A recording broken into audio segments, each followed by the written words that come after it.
प्यारे दोस्तों, बहुत बहुत स्वागत है आपका अपने चैनल यूजीसी नेट साहित्य दर्पण में। तो जैसा कि पता है कि इस चैनल के माध्यम से एनटी NET, JRF SET, TGT, PGT की तैयारी करते हैं।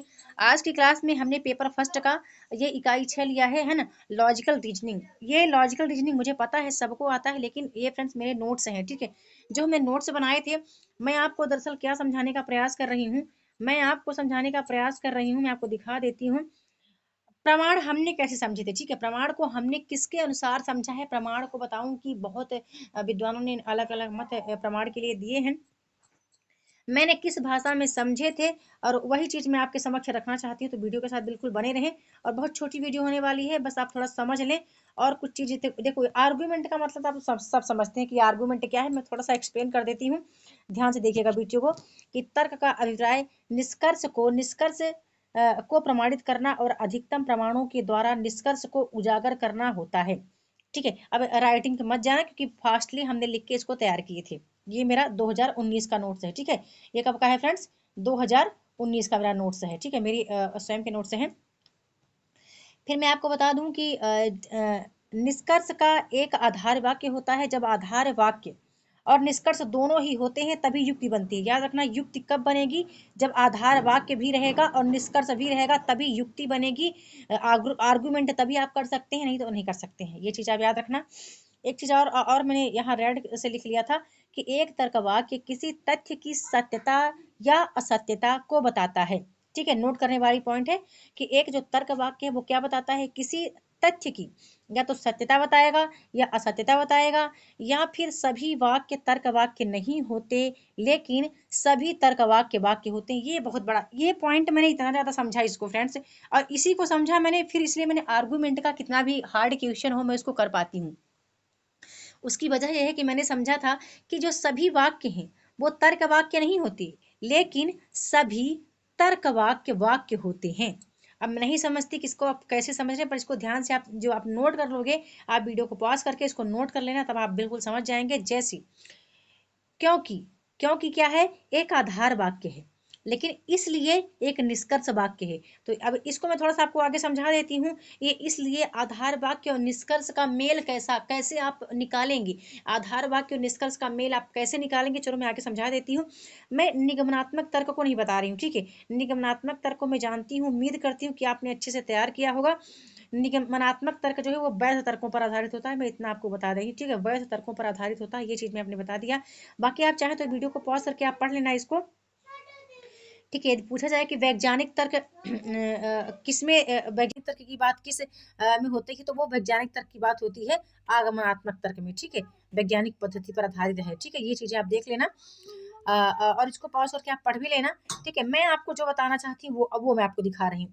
ये बहुत काम आया मेरी आर्गूमेंट को सॉल्व करने के लिए। पता है, आर्गूमेंट के 3 प्रश्न तो बनेंगे ही बनेंगे, है ना। 2 से 3 प्रश्न, यानी इकाई 6 से 5 से 6 या 6 से 7 प्रश्न बन रहे हैं इस समय पे। ठीक है, आपका जो लॉजिकल रीजनिंग है, यहाँ से 6 प्रश्न पक्का बनते हैं फ्रेंड्स, तो इसको आप ध्यान से देखना। हाँ ठीक है, जाओ, सॉरी।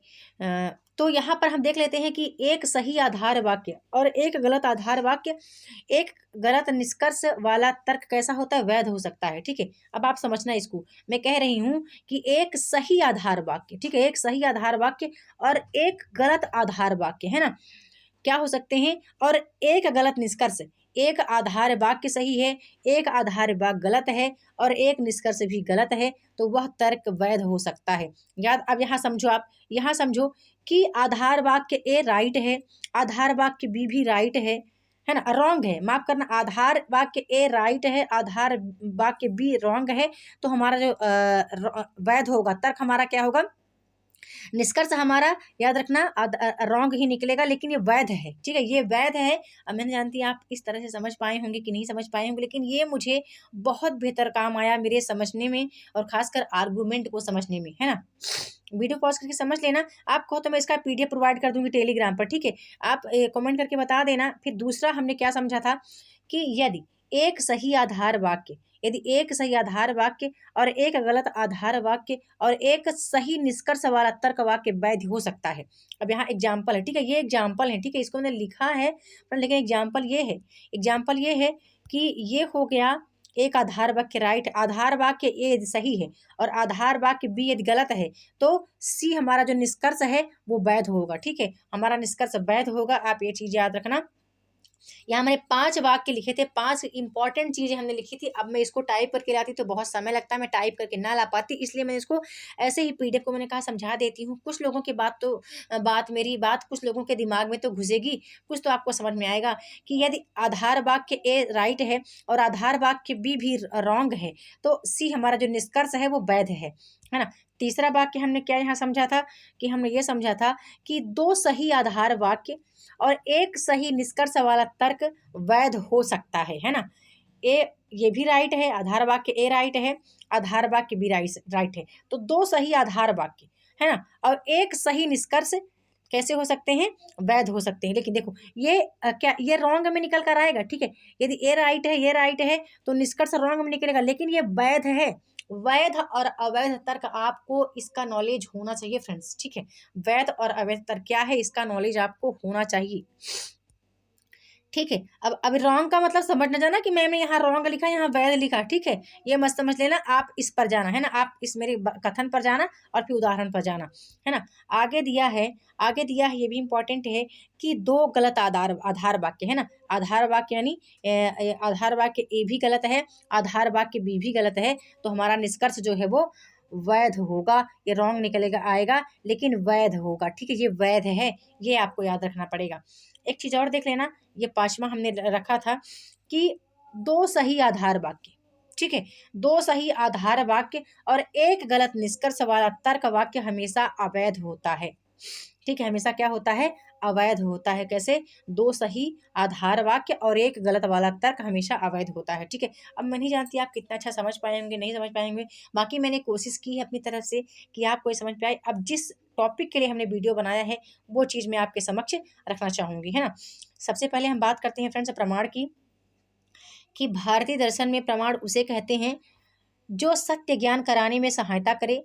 प्रमाण न्याय का मुख्य विषय है। ठीक है, याद रखना, न्याय का मुख्य विषय क्या है, प्रमाण है, और प्रमा नाम है यथार्थ ज्ञान का। ठीक है, प्रमा किसका नाम है, यथार्थ ज्ञान का, है ना। ये चीजें मैंने कहीं से उतारी नहीं है, जो चीजें हमने अपने पुस्तक से पढ़ी थी उसका जिक्र मैं यहाँ कर रही हूँ, और ये मेरे 2019 के नोट्स हैं, बिल्कुल यथावत मेरे पास रखे हुए हैं। काफी सारे नोट्स मेरे पास हैं पेपर 1 के। अब अगला सेशन आएगा तो मैं जरूर उसका जिक्र करूंगी। कभी हम्बल रिक्वेस्ट आया नहीं किसी का, 1-2 लोगों का आया था, इसलिए मैंने कभी फर्स्ट पेपर पढ़ाने की जिक्र नहीं की। नहीं तो जिक्र में यदि मैं फर्स्ट ईयर पढ़ाती तो कहीं ना कहीं कुछ बेहतर ही मैं आपके समक्ष रखती, है ना। तो यदि आप चाहें तो मैं फर्स्ट पेपर के जो हमारे पास पीडीएफ पड़े थे प्रश्नोत्तरी के, जिसको हमने पढ़ा था, आप कहें तो मैं वो प्रोवाइड करा सकती हूँ आपको। मैं उसका वीडियो फास्टली में डाल सकती हूँ। ठीक है, कुछ इंपॉर्टेंट जहाँ से प्रश्न ज़्यादा बनते हैं, जैसे हमारा फर्स्ट पेपर हो गया शिक्षण का, है ना, टीचिंग एप्टीट्यूड, रिसर्च एप्टीट्यूड, ये बड़ा इंपॉर्टेंट है क्योंकि 15 प्रश्न आपके तो यहीं से बन जाएंगे। ये 2 लेसन से 6 से 7 ऐसे बनेंगे, 6 या 7 प्रश्न बन जाते हैं। तो आप बताना तो मैं कर दूंगी, है ना। अब हम देख लेते हैं थोड़ा सा कि गौतम ने 4 प्रमाण माने हैं, है ना। गौतम ने 4 प्रमाण माने हैं, लेकिन प्रमाण के मुख्यतः कितने स्रोत माने गए हैं, 6 स्रोत माने गए हैं। ठीक है, और कौन कौन सा है, प्रत्यक्ष प्रमाण है, अनुमान प्रमाण है, उपमान प्रमाण है, शब्द प्रमाण है, अर्थापत्ति है, अनुपलब्धि है। ठीक है, ये 6 हो गए। पर याद रखना, यदि गौतम के अनुसार माना जाए तो इन्होंने 4 प्रमाण ही माने हैं, प्रत्यक्ष, अनुमान, उपमान, शब्द। ठीक है, फिर कुछ विद्वानों ने ये 2 प्रमाण अर्थापत्ति और अनुपलब्धि को भी जोड़ दिया। ठीक है, आगे चलते हैं, प्रत्यक्ष प्रमाण को देख लेते हैं। थोड़ा सा वेट कीजिएगा, वंशिका, ओह माफ़ कीजिएगा, हम बात कर रहे थे प्रमाण की। ठीक है, प्रमाण की बात कर रहे थे, तो पहले बात कर लेते हैं प्रत्यक्ष प्रमाण की। मैंने कैसे समझा था वो आपको दिखाना चाहूँगी। जिनकी तैयारी है वो चाहे तो ना भी दे सकते वीडियो, कुछ और अपना कर सकते हैं। जिनको लगता है कि कहीं ना कहीं डाउट था और हमने किस तरीके से इसको तैयार किया था वो देख सकते हैं वीडियो को। तो प्रत्यक्ष की बात करती हूँ मैं। ठीक है, यहाँ पर कुछ टाइप मिस्टेक हुआ था, है ना, ध्यान मत देना, क्योंकि फास्टली हमने इसको पढ़ा था कि वस्तु के साथ इंद्रिय, ठीक है, इंद्रिय संयोग होने से जो उसका ज्ञान प्राप्त होता है उसी को प्रत्यक्ष कहते हैं। ठीक है, वस्तु के साथ इंद्रिय संयोग से जो उसका ज्ञान प्राप्त होता है उसी को प्रत्यक्ष कहते हैं। यह प्रमाण सबसे श्रेष्ठ माना गया है। ठीक है, तो सबसे श्रेष्ठ प्रमाण कौन सा है, वो प्रत्यक्ष प्रमाण है। प्रत्यक्ष का मतलब होते हैं जो आपको स्पष्ट सामने दिख रहा हो, प्रत्यक्ष जो बिल्कुल स्पष्ट रूप से आपको दिखाई देता है वही प्रत्यक्ष प्रमाण है। प्रत्यक्ष प्रमाण कितने प्रकार के हैं, तो 6 प्रकार के हैं, ये भी हमने लिखा था। चाक्षुष यानी देख करके, आंखों से देख करके, श्रवण प्रत्यक्ष यानी सुनकर, स्पर्श प्रत्यक्ष यानी छू कर, रसायन प्रत्यक्ष यानी फल खाने पर पता चले कि खट्टा है, मीठा है, कड़वा है, कैसा है ना। घ्राणज प्रत्यक्ष यानी सूंघने पर, और मानस प्रत्यक्ष यानी सुख दुख या दया भाव, ये सब का अनुभव कर लेना ही। तो हमने देखा कि प्रत्यक्ष जो प्रमाण है उसके 6 माने गए हैं, है ना, 6 प्रकार माने गए हैं। अब आगे बात कर लेते हैं अनुमान को। अनुमान को हमने कैसे समझा था, किस भाषा में, तो एक ज्ञान के बाद उसके द्वारा उत्पन्न होने वाला दूसरा ज्ञान अनुमान कहलाता है।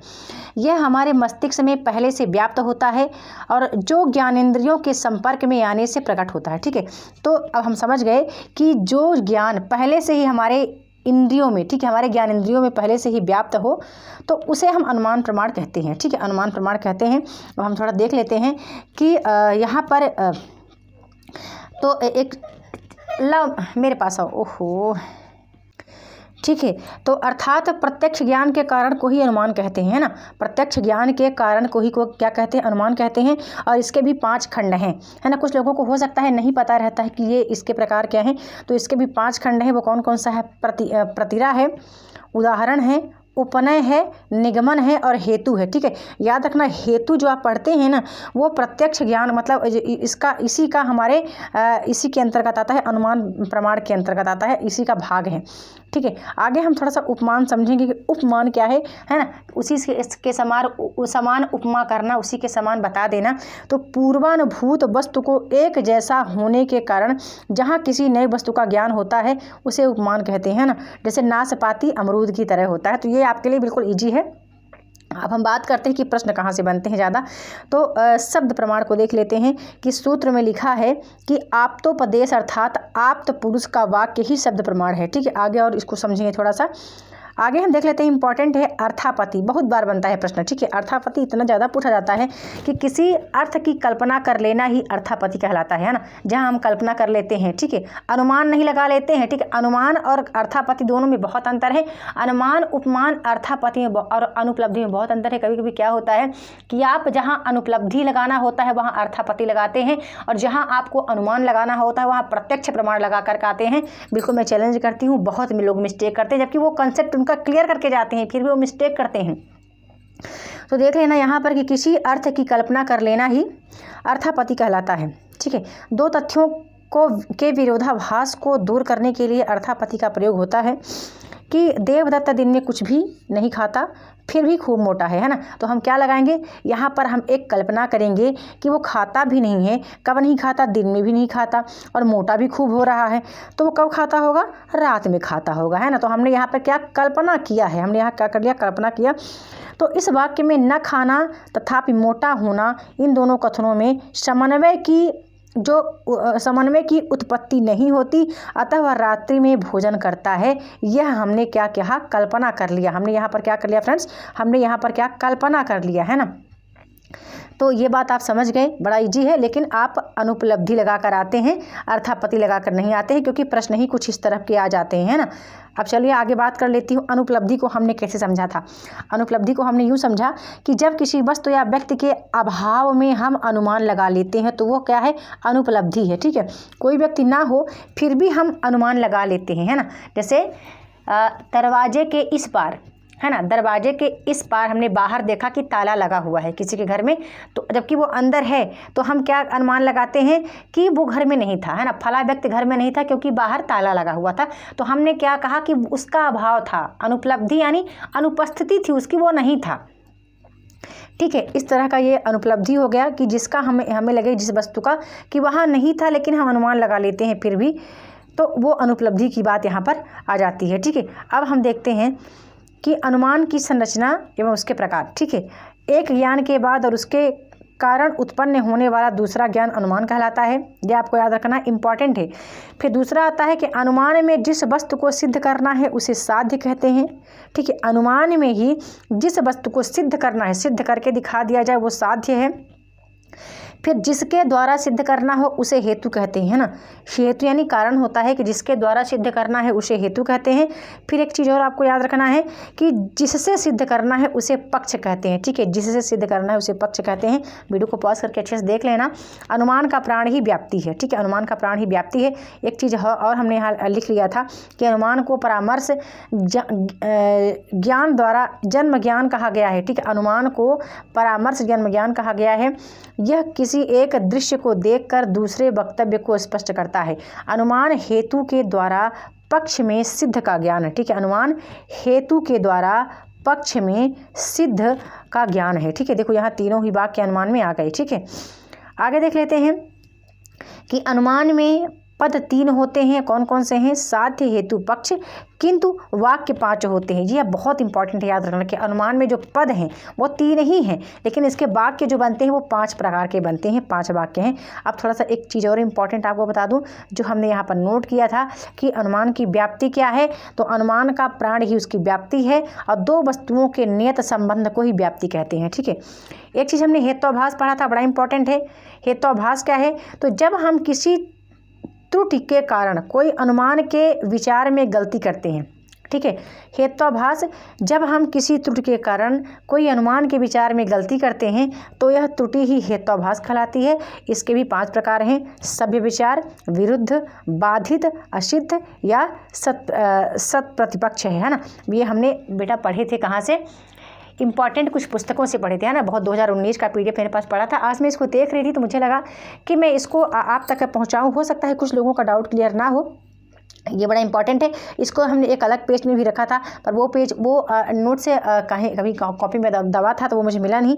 बाकी इसका मिला। यदि आपको लगेगा कि ये भी मुझे बताना चाहिए तो मैं इसको भी अगली वीडियो में इसका जिक्र कर दूंगी या PDF सेंड कर दूंगी, है ना। तो आपको आज की क्लास कैसी लगी? लाइक और कमेंट के माध्यम से अपना फीडबैक जरूर सेंड करें और मुझे बताइएगा कि क्या मैं टीचिंग एप्टीट्यूड या रिसर्च के महत्वपूर्ण क्वेश्चन आपको सेंड करूँ, है ना। तो जरूर इस पर कमेंट कीजिएगा। वीडियो के साथ बने रहने के लिए बहुत बहुत धन्यवाद।